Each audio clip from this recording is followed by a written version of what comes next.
इस लेक्चर में 6 अप्रैल 2023 के टॉपिक डिस्कस करेंगे। फर्स्ट टॉपिक है सोडियम साइनाइड। ये प्रीलिम्स के लिए इंपॉर्टेंट है और कुछ इसमें ऐसे टॉपिक आएंगे जो मेंस जीएस पेपर 3 के लिए इंपॉर्टेंट हैं। सोडियम साइनाइड रिसेंटली न्यूज में इसलिए है क्योंकि इंडिया ने एंटी डंपिंग प्रोब की है। प्रोब का मतलब होता है इन्वेस्टिगेट करना, जांच करना, और एंटी डंपिंग क्या होता है ये जानेंगे। डंपिंग जब कोई कंट्री हमारे देश में करता है तो उससे रोकने के लिए एंटी डंपिंग ड्यूटी लगाई जाती है, टैक्स लगाया जाता है, इसके बारे में भी जानेंगे। देखो, हमारी डोमेस्टिक कंपनी है, इंडिया की घरेलू कंपनी, वो बाहर से इस केमिकल को आयात करती है, इंपोर्ट करती हैं, और ये जो केमिकल है एक पॉइजनस केमिकल है, जहरीला केमिकल है। ये China, European union, Japan, Korea से हमारी घरेलू कंपनी मंगाती हैं। लेकिन डोमेस्टिक कंपनी ने अभी कंप्लेंट की, शिकायत की इंडियन गवर्नमेंट से कि ये जो चाइना, यूरोपियन यूनियन है, ये हमारे इंडिया में डंपिंग कर रही हैं, इनकी डंपिंग कर रही हैं। इसलिए ये प्रोब की, जांच की, एंटी डंपिंग की इंडिया ने। तो क्या होता है एंटी डंपिंग और एंटी डंपिंग ड्यूटी क्या होती है, इसके बारे में जानेंगे और इस केमिकल के बारे में जानेंगे इसमें। ये देखो कुछ इस तरह का केमिकल, इससे टैबलेट वगैरह बनती हैं सोडियम साइनाइड की।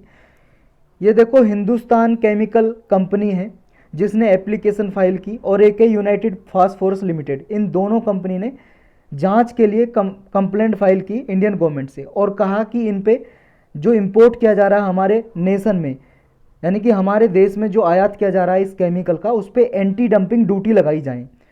तो पहले तो जानेंगे एंटी डंपिंग ड्यूटी क्या होती है। देखो, अगर मान लो कोई देश है, मान लो चाइना है, चाइना की कोई कंपनी किसी प्रोडक्ट को, मान लो सोडियम साइनाइड को ही हमारे इंडिया में एक्सपोर्ट कर रही है, हमारे इंडिया में बेच रही है, लेकिन उसकी मार्केट में इसका प्राइस मान लो 10 रुपये का एक टैबलेट जा रही है, लेकिन हमारे इंडिया में ये 8 रुपये 7 रुपये में बेच रही है। तो इसे बोलते हैं डंपिंग करना। अपने जो मार्केट का प्राइस है, अपने यानी कि जो मार्केट में बेच रही है वो, उससे कम दाम में हमारे किसी स्टेट में या देश में बेचे किसी में, तो उसको हम डंपिंग बोलेंगे कि चाइना हमारे इंडिया में डंपिंग कर रहा है इस प्रोडक्ट की, सोडियम साइनाइड की। तो इस डंपिंग को रोकने के लिए इंडिया एंटी डंपिंग ड्यूटी लगाता है। देखो, इससे क्या फ़ायदा होगा चाइना को। चाइना का मान लो जो कंपनी बेच रही थी उसका प्रोडक्शन कॉस्ट 5 रुपये आ रही थी और यहाँ पे 8 या 7 रुपये में बेच रहा है, तो फ़ायदा तब भी होगा चाइना को। लेकिन क्या होगा, हमारे इंडिया में जो सोडियम साइनाइड बना रहे हैं वो उसका महंगा प्राइस होगा, मान लो 10-11 रुपये में वो बेच रहे हैं। तो इंडिया की कंपनी से कौन खरीदेगा? कोई नहीं खरीदेगा उस प्रोडक्ट को। जो चाइना से माल आ रहा है वहाँ से खरीदेंगे 8-7 रुपये में। तो ये एक तरह से कंपटीशन को ख़त्म कर देता है जो डंपिंग करती है कंट्री। अगर मान लो जैसे चाइना की एक कंपनी ये टैबलेट बेच रही थी सोडियम साइनाइड की, अब कुछ समय ऐसा आएगा जब 8-7 रुपये में बेचना ये स्टार्ट करेगी और इंडिया में वो कंपनी 10 रुपये का बेच रही है, तो ये कंपनी मार्केट में मोनोपोली कर लेंगी, इन्हीं का प्रोडक्ट खरीदना स्टार्ट कर देंगे इंडिया में, और हमारी जो डोमेस्टिक कंपनी है वो बंद होने के कगार पे आ जाएंगी। इसी को रोकने के लिए ये एंटी डंपिंग ड्यूटी लगाई जाती है, यानी कि टैक्स लगाया जाता है। जो टैक्स इन प्रोडक्ट पे लगाया जाता है उस टैक्स को ही बोलते हैं एंटी डंपिंग ड्यूटी। और एंटी डंपिंग ड्यूटी की जो इन्वेस्टिगेशन करता है वो है directorate general of trade remedies. ये एक ऑफिसर है, ये समझ लो, ये ऑफिस है directorate general of trade remedies. और किसके अंडर काम करता है ये ऑफिसर या ऑफिस? ये ministry of commerce and industry, इस मिनिस्ट्री के अंदर काम करता है। ये देखो रिकमेंडेशन देता है और जांच करता है डंपिंग की, और एंटी डंपिंग ड्यूटी लगाने की सिफारिश करता है। और लगाता कौन है फिर एंटी डंपिंग ड्यूटी? लगाता है मिनिस्ट्री ऑफ फाइनेंस। तो ये आपको याद रखना है, ministry of commerce and industry के अंदर directorate general of trade remedies ये रिकमेंड करता है एंटी डंपिंग ड्यूटी की, और लगाता कौन है? Finance ministry. और एक होता है काउंटर वेलिंग ड्यूटी। काउंटर वेलिंग ड्यूटी क्या होता है? काउंटर वेलिंग ड्यूटी होता है, जैसे मान लो अगर किसी कंट्री से हमारे इंडिया में माल आ रहा है, वस्तु आ रही है, गुड्स आ रही हैं, वहाँ पे क्या है, उसकी गवर्नमेंट, जैसे चाइना से आ रहा है, चाइना की एक कंपनी बेच रही है यहाँ पे एक पेन, लेकिन चाइना एक कंपनी को सब्सिडी प्रोवाइड कर रहा है, सहायता दे रहा है, मान लो मनी प्रोवाइड कर रहा है, इसको मदद दे रहा है इस कंपनी को, और मदद दे रहा, तो ये मान लो पेन को हमारे देश में कम रेट में बेचेगी। मान लो हमारे देश में एक पेन वही 10 रुपये का मिल रहा है, तो ये 10 रुपये से कम में बेचेगी, तो फिर कंपटीशन हट जाएगा, मोनोपोली हो जाएगी इस एक कंपनी की, चाइना की जो एक कंपनी है। तो इसको भी रोकने के लिए काउंटर वेलिंग ड्यूटी लगाई जाती है।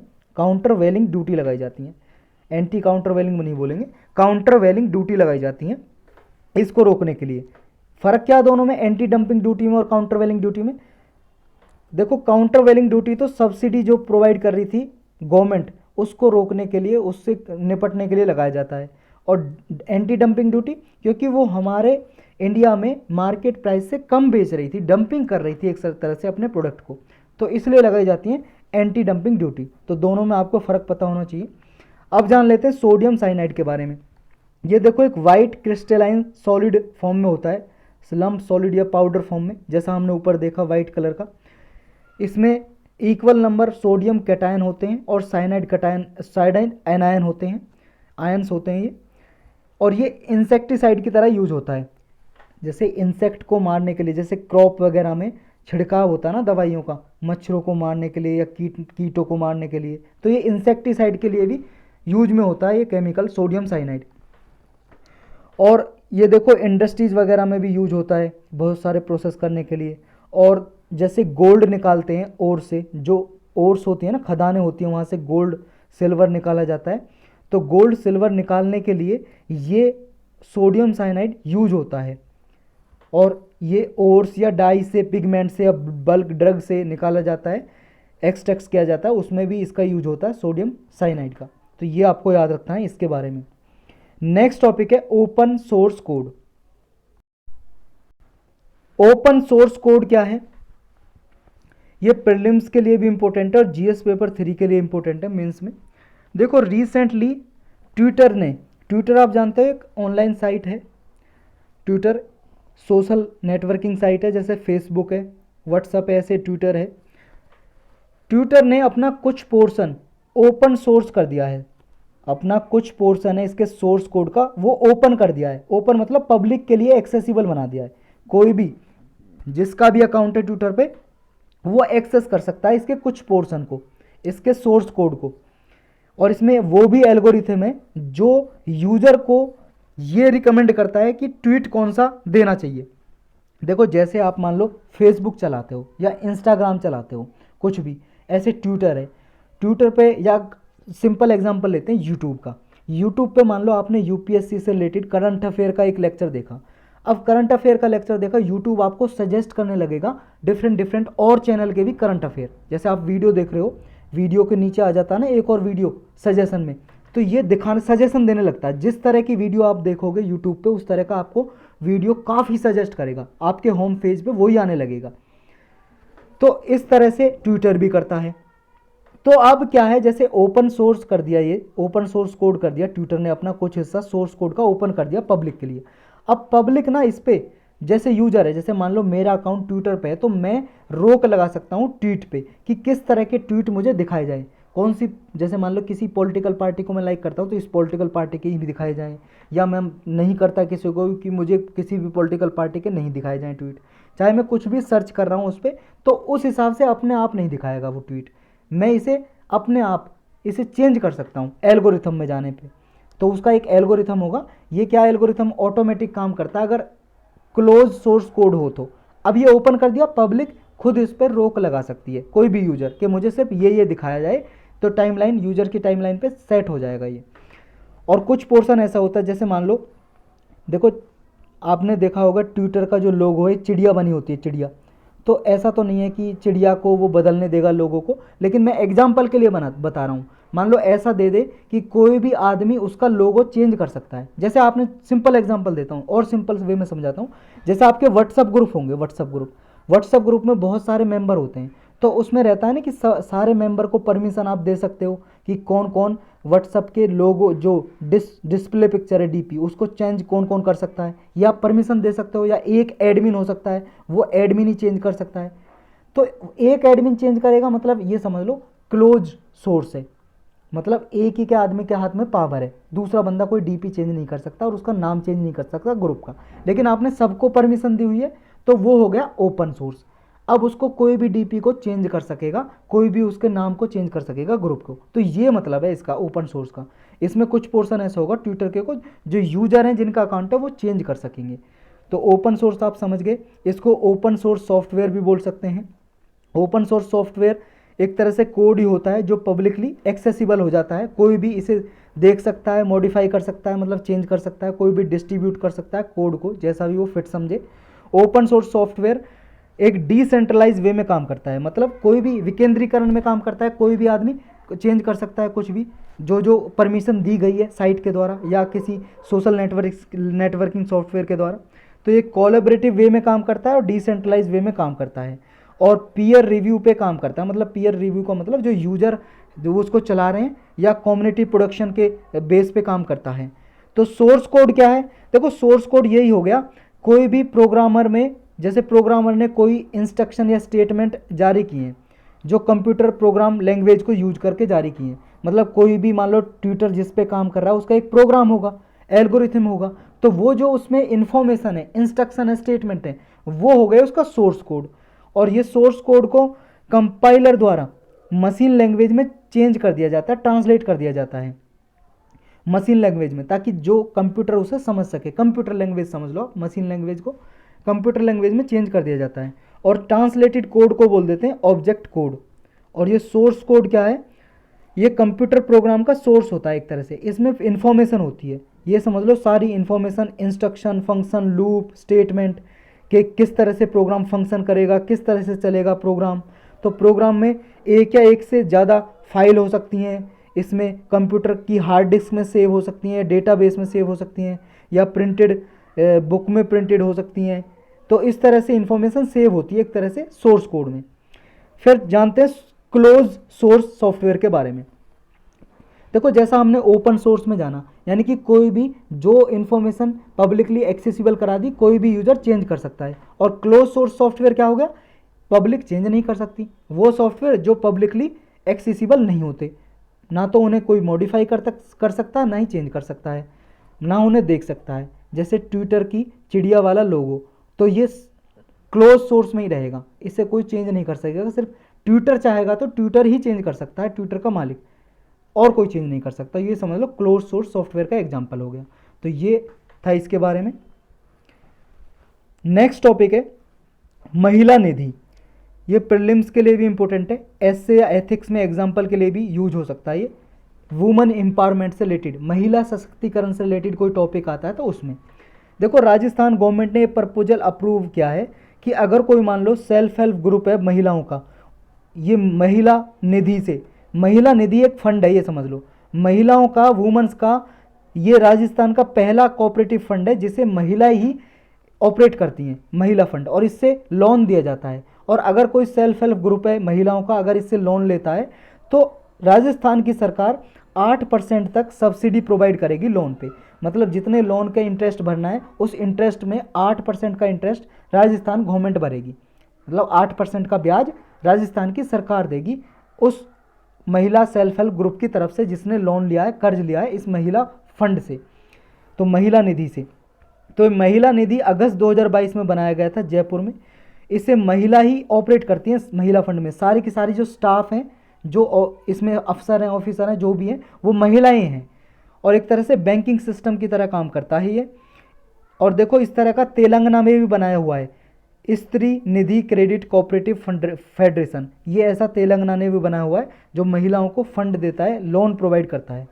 इसमें देखो 40,000 तक का अगर किसी को लोन लेना, महिला को या महिला सेल्फ हेल्प ग्रुप को, तो 48 आवर में दे दिया जाता है, और उससे ज़्यादा का क्रेडिट लेना है तो 15 दिन के अंदर अंदर दे दिया जाता है लोन इस महिला निधि के द्वारा। सक्सेस क्या रही है इसका? सक्सेस ये रही है, इसमें देखो जो महिलाएं लोन के लिए अपील डालती थी बैंक में, तो बैंक क्या है बहुत बार नहीं देता, कोलेटरल लेता है। कोलेटरल का मतलब कुछ गिरवी रखवाना चाहता है कि आपके पास क्या है, हम कैसे विश्वास करें आप लोन वापस करोगे, कुछ घर के कागज़ या किसी प्रॉपर्टी के कागज़ आप रखो तभी आपको लोन देंगे। तो उनकी लोन लेने की जो एप्लीकेशन थी वो पेंडिंग पड़ी रहती थी महिलाओं की। तो इससे क्या बैंक में अब एप्लीकेशन जाती नहीं है, महिला निधि से ले लेते हैं, जो सेल्फ हेल्प ग्रुप रहते हैं या कोई भी महिला है यहाँ से ले लेती है लोन। तो ये फ़ायदा हुआ है इससे। तो आप इसे वुमेन एम्पावरमेंट के टॉपिक में यूज कर सकते हो कि महिला को और सशक्त बनाने के लिए इस तरह के स्टेप लिए जा सकते हैं, जैसे राजस्थान गवर्नमेंट ने लिया, तेलंगाना गवर्नमेंट ने लिया।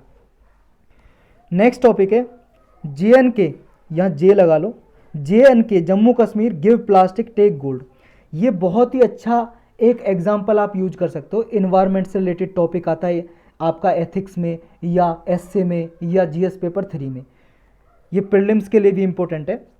ये देखो साउथ कश्मीर में अनंतनाग एक डिस्ट्रिक्ट है, अनंतनाग डिस्ट्रिक्ट है, इसमें एक सादीवारा, इसकी प्रोनाउंसिएशन कुछ और भी हो सकती है, साडीवारा या सादीवारा, एक गांव है, विलेज है। यहाँ पे एक इनोवेटिव इको फ्रेंडली इनिशिएटिव चलाया है जिसका नाम है गिव प्लास्टिक टेक गोल्ड, यानी कि प्लास्टिक दो आप और गोल्ड ले जाओ, सोना ले जाओ। इसमें एक अगर कोई भी आदमी मान लो 20 क्विंटल प्लास्टिक कलेक्ट करके, जो प्लास्टिक वेस्ट है ना, जैसे मान लो कोई प्लास्टिक की पॉलीथीन है या प्लास्टिक का कोई बैग है या प्लास्टिक की कोई मान लो डिब्बा है, वो यूज करके ऐसे ही फेंक देते हैं वेस्ट में।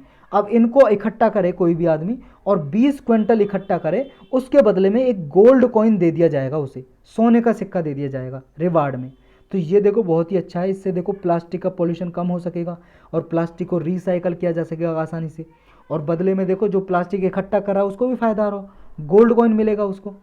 तो ये विद इन 15 डेज जब से स्टार्ट हुआ है कैंपेन, सारा का सारा विलेज प्लास्टिक फ्री हो गया। जो सादीवारा जिसमें चलाया गया वहाँ पे प्लास्टिक वेस्ट बिल्कुल भी नहीं है। तो बहुत ही पॉपुलैरिटी हासिल की है इसने, और भी बहुत सारी पंचायत इसे अपना रही हैं ऐसे इनिशिएटिव को। और ये इनिशिएटिव बहुत ही इनोवेटिव है, यूनिक है, इन्वायरमेंट फ्रेंडली है, कम्युनिटी लेड है, पार्टिसिपेटिव है, लोग आपस में मतलब पार्टिसिपेट कर रहे हैं, हिस्सेदारी कर रहे हैं, इसमें हिस्सा ले रहे हैं।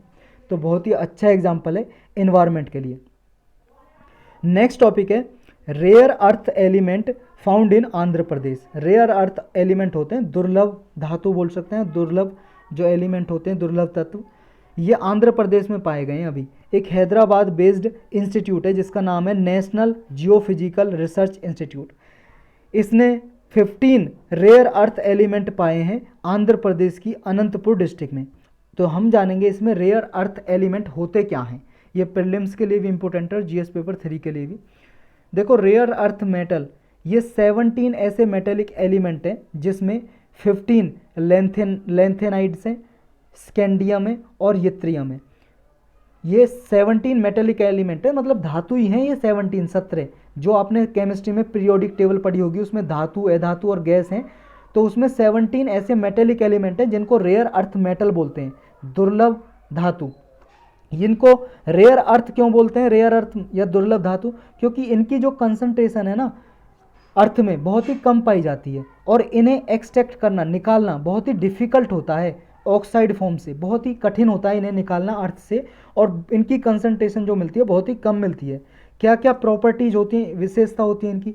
इनमें देखो मैग्नेटिक इनमें प्रॉपर्टीज होती हैं, कुछ चुंबक की तरह प्रॉपर्टी होती है इनमें, लुमिनिसेंट होती हैं, चमकीले होते हैं, इलेक्ट्रोकेमिकल प्रॉपर्टी होती है इसमें, और मॉडर्न टेक्नोलॉजी में इसका यूज बहुत ज़्यादा होता है इस मेटल का, रेयर अर्थ मेटल का। और बहुत सारी मेटल में जो और प्रॉपर्टी होती हैं वो भी इनमें प्रॉपर्टी होती हैं, प्रॉपर्टी का मतलब विशेषताएं। और ये जियोलॉजिकल डिपॉजिट्स में मिलती हैं। इंडिया का स्टेटस क्या है, इंडिया में कितना है? देखो इंडिया में वर्ल्ड का जो रिजर्व है रेयर अर्थ मेटल का, इंडिया में केवल 6% ऐसी रेयर अर्थ मेटल मिलती हैं, मतलब उनका रिजर्व है 6% पूरे वर्ल्ड का। और इंडिया केवल 1% प्रोड्यूस करता है पूरे ग्लोबल आउटपुट का। सबसे ज़्यादा कौन करता है? चाइना करता है, और चाइना से ही हम इंपोर्ट करते हैं, आयात करते हैं। चाइना की मोनोपोली है पूरे वर्ल्ड में, क्योंकि चाइना रेयर अर्थ मेटल को 60% तक प्रोड्यूस करता है, उत्पादन करता है। और इंडिया में कौन कौन सी अथॉरिटी हैं जो इसको ढूंढती रहती हैं, इस रिजर्व को, रेयर अर्थ मेटल के को? ये mining and processing of rare earth metal जो करता है इंडिया में, वो करता है ये IREL इंडिया लिमिटेड कंपनी है एक, ये करती है। ये PSU है, पब्लिक सेक्टर अंडरटेकिंग है, ये समझ लो गवर्नमेंट कंपनी है जो डिपार्टमेंट ऑफ एटॉमिक एनर्जी के अंडर काम करती है, और department of atomic energy directly prime minister के अंडर काम करता है। और कौन कौन से स्टेप लिए गए हैं इंडिया द्वारा? देखो ग्लोबली अगर बात करें हम, ग्लोबल लेवल पे मल्टीलेटरल मिनरल सिक्योरिटी पार्टनरशिप की गई है, ये 2022 में बनाई गई। US, Canada, Australia, south Korea, European union और जापान ने मिलकर, इसमें इंडिया मेंबर नहीं है। ये इसलिए बनाया था ताकि जो ये मिनरल्स हैं इसकी सप्लाई चेन को, क्रिटिकल सप्लाई चेन को रोबस्ट कर सके, मजबूत कर सकें, ताकि जो इनसे क्लाइमेट में भी जो इफेक्ट पड़ता है उसको भी एक तरह से एवेल्यूएशन यानी कि इवेल्यूएशन या असेसमेंट किया जा सके। तो ये आपको याद रखना है, ग्लोबली रेयर अर्थ मेटल के लिए एक मल्टीलेटरल मिनरल सिक्योरिटी पार्टनरशिप है, इसमें इंडिया मेंबर नहीं है। US, Canada, Australia, south Korea, European union और जापान है। इंडिया ने देखो एक अमेंडमेंट किया, mines and mineral development and regulation act, ये 2021 में अमेंडमेंट किया, रेयर अर्थ जो मेटल है उनके एंड यूज के लिए, ताकि उनका जो यूज है रिजर्व किया जा सके और उनका कोई माइनिंग ना कर सके बिना इंडियन गवर्नमेंट की परमिशन के। तो इसमें रेयर अर्थ मेटल के लिए एक अमेंडमेंट किया है इस एक्ट में। तो यही था इसके बारे में। नेक्स्ट टॉपिक है ड्रग रेजिस्टेंस बैक्टीरिया स्ट्रेन। ये प्रीलिम्स के लिए इंपॉर्टेंट है और जीएस पेपर 3 के लिए भी। देखो यूएस यानी कि यूनाइटेड स्टेट्स का एक सेंटर है, ये नाम है उसका, United states centre for disease control and prevention. इसने पब्लिक हेल्थ एजेंसी है ये यूएस की, तो इसने ना कंसर्न रेज किए हैं कि अभी इंडिया से ना आई ड्रॉप इंपोर्ट करता है ये यूएस, अमेरिका इंडिया से आई ड्रॉप इंपोर्ट करता है, आयात करता है। आई ड्रॉप मतलब आंखों की दवाई जो होती है वही, और इसमें एक ड्रग रेजिस्टेंस बैक्टीरिया मिला है, मतलब ऐसा बैक्टीरिया जिसके ऊपर बहुत सारी ड्रग काम नहीं करती। अगर उस बैक्टीरिया से इन्फेक्शन हो गया, किसी को बीमारी हो गई, तो बहुत सारी ड्रग काम नहीं करेंगी, उस बैक्टीरिया को ठीक नहीं कर पाएंगी, तो उसको बोलते हैं ड्रग रेजिस्टेंस बैक्टीरिया। तो ये देखा गया। पहले तो हमें जानना है ये कौन सा बैक्टीरिया है। देखो ये है एंटीबायोटिक रेजिस्टेंस बैक्टीरिया है जिसका नाम है स्यूडोमोनास आरूजिनोसा। ये आपको याद रखना है, सिर्फ इतना पूछा जा सकता है आपसे कि ये है क्या, स्यूडोमोनास आर्गुनोसा, ये एक बैक्टीरिया है, तो याद रखना है। ये आई ड्रॉप में पाया गया, जो इंडिया से इंपोर्ट करता है यूएस आई ड्रॉप, उसमें यह पाया गया स्यूडोमोनास ये आरूजिनोसा। और ये इन्फेक्शन कर सकता है ब्लड में भी, लंग्स में भी, जिसकी वजह से निमोनिया हो सकता है, और बॉडी के अदर पार्ट में भी कर सकता है, ये आई ड्रॉप की वजह से हो सकता है। ये आई ड्रॉप कौन बनाता है इंडिया में? चेन्नई बेस्ड एक कंपनी है जिसका नाम है ग्लोबल फार्मा हेल्थ केयर, ये बनाती है और ये डिस्ट्रीब्यूट करती है यूएस की मार्केट में। और ये देखो एक है एरिज केयर, डेलसेम फार्मा, ये इसके द्वारा यूएस की मार्केट में डिस्ट्रीब्यूट किया जाता है। पहले देखो WHO जो वर्ल्ड हेल्थ ऑर्गेनाइजेशन, इसने भी इंडिया की 2 ड्रग के लिए एडवाइजरी जारी की थी, क्योंकि वो ऐसी ड्रग थी जो खांसी की दवाई थी, कफ सिरप था, और उनमें देखा गया इनसे क्या इनमें ये बहुत हार्मफुल पाई गई, नुकसानदायक पाई गई गम्बिया और उज्बेकिस्तान में, क्योंकि इंडिया एक्सपोर्ट करता है कफ सिरप को। गम्बिया एक कंट्री है अफ्रीका में, उज्बेकिस्तान एशिया में, आपको पता ही होगा, यहाँ पे करता था। तो WHO ने यहाँ पे भी एडवाइजरी जारी की थी इस प्रोडक्ट के लिए पहले भी। अब जानते हैं कि जो ड्रग मैन्युफैक्चरिंग की लाइसेंसिंग रिक्वायरमेंट होती है वो इंडिया में किस तरह से लाइसेंसिंग दी जाती है। अगर कोई मान लो एक्सपोर्ट के लिए ड्रग मैन्युफैक्चरिंग कर रहा है, एक्सपोर्ट करने के लिए, तो वो स्टेट लाइसेंसिंग अथॉरिटी होती है, उससे लाइसेंसिंग लेती है वो कंपनी और फिर एक्सपोर्ट कर सकती है। ये पावर लेती है ड्रग एंड कॉस्मेटिक एक्ट है 1940 का, इससे ये स्टेट लाइसेंसिंग अथॉरिटी पावर लेती है। ये लाइसेंस देती है किसी भी मैन्युफैक्चरिंग कंपनी को जो ड्रग को, किसी दवाई को एक्सपोर्ट करना चाहती है किसी दूसरे देश में। सारे मैन्युफैक्चर होते हैं, उनको कुछ इंपोर्टिंग कंट्री की जो रिक्वायरमेंट होती है वो फुलफिल करनी होती है, तभी वो किसी कंट्री में एक्सपोर्ट कर सकती हैं। जो भी मान लो इंपोर्ट करना चाहती है हमारे देश से कोई भी कंट्री, कोई भी देश, तो फिर उसकी जो रिक्वायरमेंट होती है वो फुलफिल करना होता है, तभी वो एक्सपोर्ट कर सकती है इंडिया से। तो यही थे आज के टॉपिक। अगले लेक्चर में हम कुछ और टॉपिक डिस्कस करेंगे, और फिर जो और टॉपिक जो लास्ट ईयर न्यूज़ में रहे थे या कुछ ऐसे इंपॉर्टेंट टॉपिक जो वन लाइनर थे वो डिस्कस करेंगे।